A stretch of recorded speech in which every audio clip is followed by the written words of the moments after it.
Hi குட்டீஸ், welcome to Kavya's Dale. ஒரு குட்டி கதை தான் சொல்ல போகிறேன், கேட்கலாமா? திசை மாறிய உறவுகள். சுந்தரம் குருக்களுக்கு 58 வயது. காஞ்சிபுரம் அருகில் உள்ள ஒரு பிரசித்தி பெற்ற அம்மன் கோவில் அர்ச்சகர். சுந்தரி மாமிக்கு வயது 51. அவர்களின் ஒரே மகன் பரத்வாஜ் கம்ப்யூட்டர் என்ஜினியர்.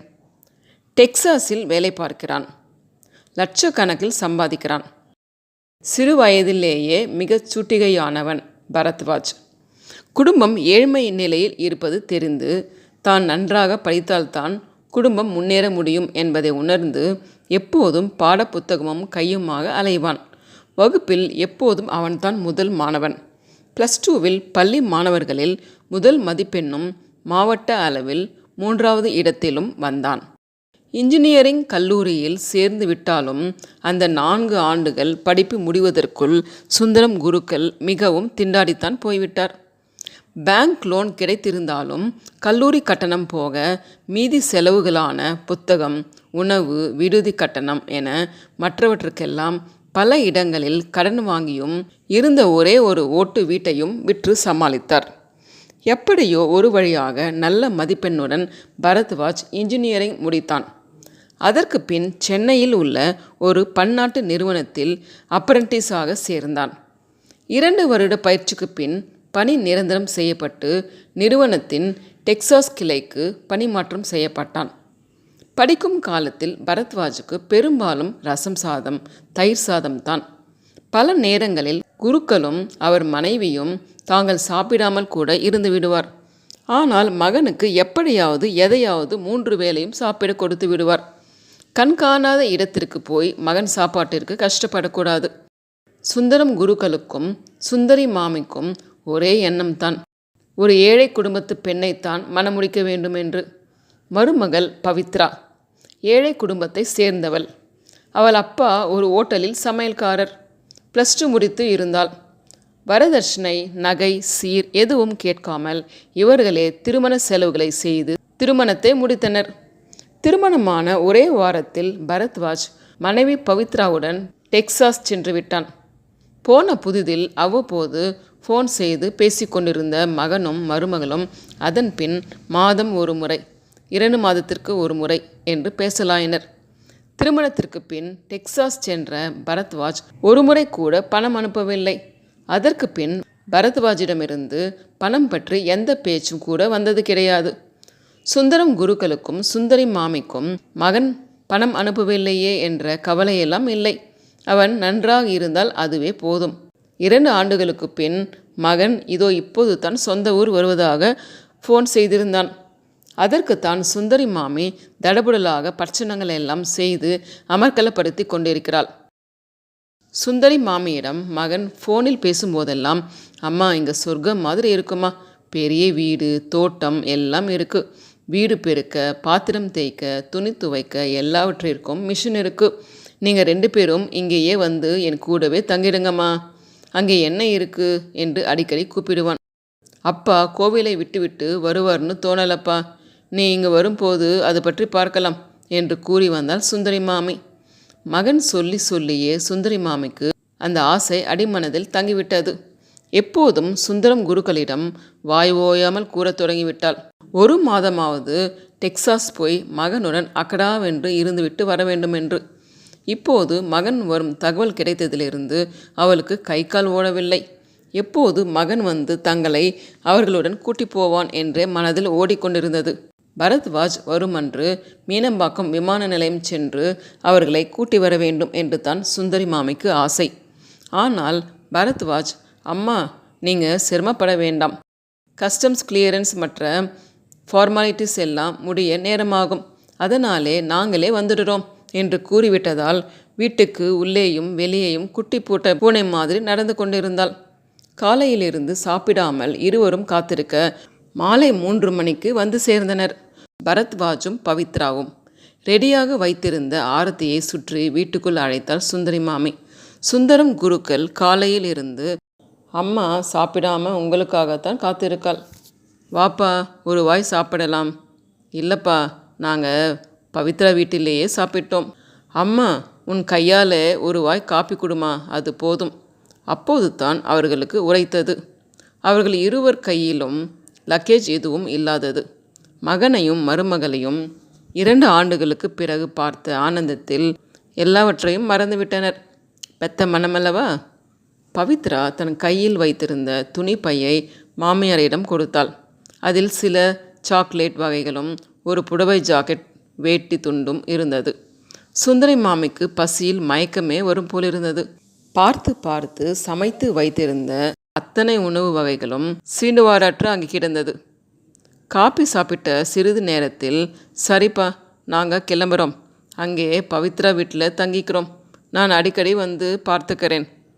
1 மாதம் லீவ் இருக்குல்ல, கூறியவாறே கிளம்பிவிட்டான் பரத்வாஜ். மறக்காமல் மாமியார் செய்து வைத்திருந்த பட்சணங்களை ஒன்று விடாமல் உரிமையுடன் பேக் செய்து கொண்டு கூடவே கிளம்பிவிட்டாள் பவித்ரா. சாமர்த்தியக்காரியாக மாறிவிட்டாள் அல்லவா? இவர்கள் இருவரும் அதை ருசி கூட பார்த்திருக்கவில்லை. இருவருக்கும் மிகவும் வருத்தமாக இருந்தாலும் சுந்தரம் குருக்கள் வெளியில் எதையும் காண்பித்து கொள்ளவில்லை. சுந்தரி மாமி அவர்கள் கிளம்பியவுடன் மனம் தாழாமல் புலம்பி தள்ளிவிட்டாள். ஒரே பையனு ஆசையாக வளர்த்தோம். இப்போ அவன் யாரோ மாதிரி வந்து அரை மணி நேரத்தில் ஓடுறான்.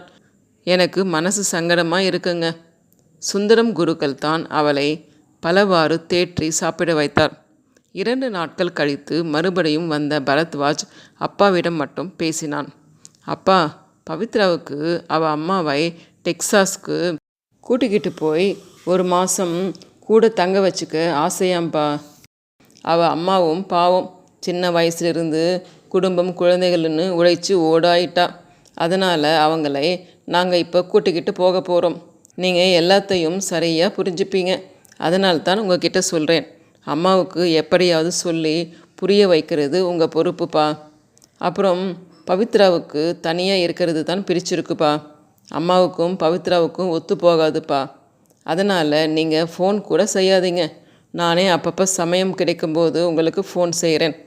அதோடு டெக்சாஸுக்கு கிளம்பும் அன்று தான் இருவரும் வந்து 5 நிமிடம் இருந்து விடைபெற்று கிளம்பினர்.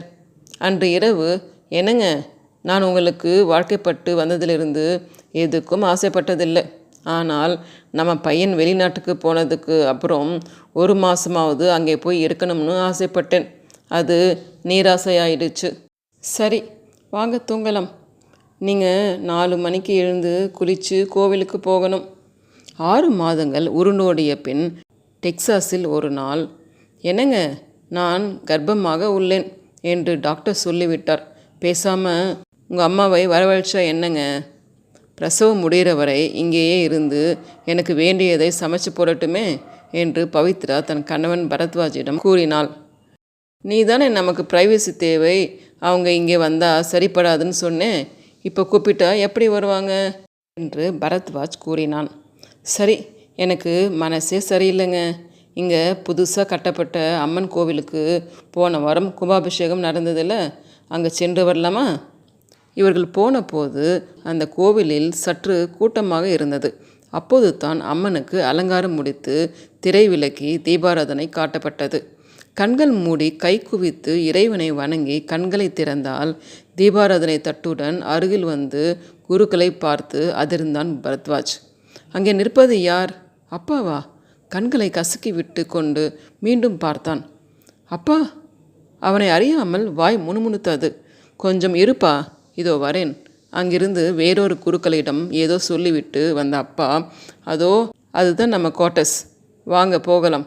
சுந்தரம் குருக்கள் முன்னே வந்து நடக்க பேச்சற்று பின்தொடர்ந்தார் பரத்வாஜும் பவித்ராவும். போனவுடன் வீட்டை பார்த்து அசந்து போய்விட்டான். வீட்டில் இவர்களை மகிழ்ச்சியுடன் வரவேற்ற சுந்தரி மாமி, சென்னையில் அப்பா வேலை பார்த்த கோயில் தர்மகத்தாவின் பெண்ணும் மாப்பிள்ளையும் இங்கே தான் இருக்காங்க. அவர்கள் கட்டிய கோவிலுக்கு பூஜை விதிமுறைகள் தெரிஞ்ச தலைமை குருக்கள் வேணும்னு அப்பா கிட்ட கேட்டுக்கிட்டாங்க. தர்மகத்தாவும் நீங்கள் டெக்சாஸ்க்கு கிளம்புங்க, நான் இங்கே வேறு ஆளை பார்த்துக்கிறேன்னு சொல்லிட்டார். அப்பாவும் சென்னையில் நமக்கு யார் இருக்கா, தெய்வ காரியத்தை எங்கிருந்து செய்தா என்ன என்று புறப்பட சொல்லிவிட்டார். இங்கே அப்பாவுக்கு மாத சம்பளம் 5 லட்சம் ரூபாய், கடகடவென்று கூறி முடித்தாள் சுந்தரி மாமி. அம்மா, இப்போ உங்கள் மருமகள் தாய்மை அடைஞ்சிருக்கா. அவளுக்கு வாய்க்கு ருசியாக சாப்பிடும்னு தோணுதாம். அவள் அம்மா இப்போ வர முடியாத சூழ்நிலை. நீங்கள் 2 பேரும் எங்கள் கூட பிரசவம் வரை இருந்தால் நல்லா இருக்கும்மா என்று பரத்வாஜ் கூறினான். அது சாத்தியப்படாதுப்பா. அப்பா பூஜை முடித்து மீதி நேரத்தில் இங்கே இருக்கிற வேத பாடசாலையில் வேதம் சொல்லி கொடுக்குறார். அதுக்கு இங்கே இருக்கிறது தான் சௌகரியம். அம்மா, அப்பா வர முடியலைன்னா பரவாயில்லை, நீ மட்டுமாவது வாமா. இல்லைப்பா, அப்பாவுக்கும் வயசாகிறது. அவரை பார்த்துக்கிறது தான் என் முதல் கடமை. அது மட்டும் இல்லாமல் தினமும் கோவில் பிரசாதங்களை செய்கிற வேலையும் எனக்கு கொடுத்துருக்காங்க. வேதம் கற்றுக்கிற அவளுக்கும் கடவுளை தரிசிக்க வரவளுக்கும் மதிய உணவு செய்யும் பொறுப்பு எனக்கு இருக்குது. இதுக்காக எனக்கு 2 லட்சம் ரூபாய் கிடைக்கிறது. பரத்வாஜ், இவ்வளவு நாள் உனக்காகவே நாங்கள் 2 பேரும் வாழ்ந்தோம். பசியும் பட்டினியுமாக இருந்து உன்னை ஆளாக்கி நல்ல நிலைமைக்கு கொண்டு வந்தோம். இது உனக்கு நன்கு தெரியும். ஆனால் கல்யாணம் ஆனவுடன் உனக்கு நாங்கள் தேவையற்று போயிட்டோம். கலங்கி நின்ன எங்களுக்கு தொப்புள் கொடி உறவு போன என்ன, வேறு புதிய உறவுகளை ஏற்படுத்தி தரேன்னு கடவுள் புதிய பந்தங்களை ஏற்படுத்தி கொடுத்திருக்கிறார். இனிமேல் அந்த பந்தங்களை எங்களால் விட முடியாது. மேலும் பூஜை பண்டிகை என்று நாங்கள் இருவரும் அடிக்கடி நியூ ஜெர்சி, கலிஃபோர்னியா செல்வோம். அங்கு உள்ளவர்கள் இவரை அழைப்பார்கள். இதில் எங்களுக்கு நல்ல வருமானம். எங்கள் சேமிப்பு போக மீதம் உள்ளதை சென்னையில் உள்ள ஆதரவற்ற முதியோர் இல்லத்திற்கு அனுப்புகிறோம். பணத்திற்கு இப்போது எங்களுக்கு பஞ்சம் இல்லை. ஒரு காலத்தில் உன் அன்புக்காக ஏங்கி கொண்டிருந்தோம். 3 வேளை உனக்கு சாப்பாடு போட்டுவிட்டு நாங்கள் பட்டினி கிடப்போம். ஆனால் இப்போது உன்னை பற்றி நினைக்க எங்களுக்கு நேரமில்லை. உனக்கு உதவ முடியாது. இப்போ மதிய நேரம் நெருங்கிடுச்சு. நான் போய் பரிமாறணும் என்று கூறி அறக்க பறக்க கிளம்பினாள் சுந்தரி மாமி. போகும்போது பவித்ராவிடம் எங்களுக்கு பல பணக்கார பெண்களின் ஜாதகம் வந்தது.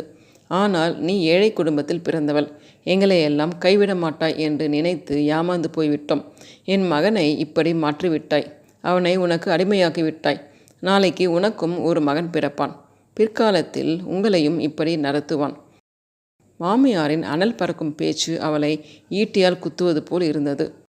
மகனிடம் போகும்போது, அப்பாவிடம் எதுவும் பேசாதே, அவர் எரிமலை போல் வெடித்து விடுவார். எதுவும் பேசாமல் கிளம்பு. அப்புறம் நீ அடிக்கடி இங்கு வருவது அவருக்கு பிடிக்கவில்லை. என்னை பார்ப்பது என்றால் மதிய உணவு வேளையில் கோவிலில் பார். சாப்பாடு போட்டு அனுப்புகிறேன். மாமி பொரிந்து தள்ளிவிட்டு கிளம்பிவிட்டாள். பெற்றவர்களின் அன்பை உணர முடியாமல் மனைவியின் சுயநல போக்கிற்கு அடிமையாகி அவர்களை உதாசீனப்படுத்தி இப்போது அதே அன்பிற்கு ஏங்கிய பரத்வாஜ் சாய்வு நாற்காலியில் அமர்ந்திருந்த அப்பாவின் முகத்தை ஏறெடுத்தும் பார்க்க கூசி அங்கிருந்து தன் மனைவியுடன் தளர்ந்த நடையுடன் வெளியேறினான். வைராக்கியம் உள்ள அப்பா அவர்களை பார்க்காமல் கண்டு கொள்ளாமல் பேப்பர் படித்து கொண்டு இருந்தார். படித்ததில் ரசித்து சுட்ட பதிவு.